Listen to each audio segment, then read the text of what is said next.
When you look at a river in the mountains in the winter, it's easy to look at it and almost think of it as something that's fairly sterile. You see ice and you see snow and extremely cold water. And it's hard to imagine that there's anything living inside the water itself.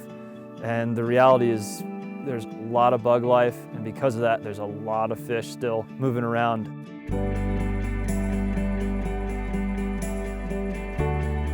There's a simple purity to it. Fundamentally, there's only a couple differences.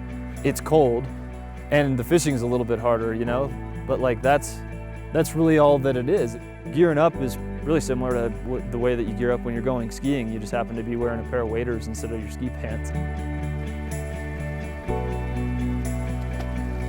There's a little more of a challenge to fishing in the winter, just because you're hunting a little bit more to find fish, and they aren't coming up to the surface as easily.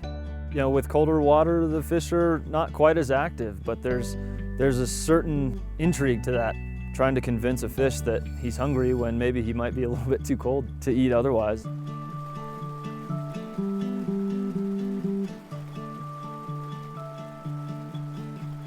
It's so rare to really see a lot of other people out there. You get to experience winter in the wild in a way that nobody else really gets to. And that's becoming harder and harder to do in anything.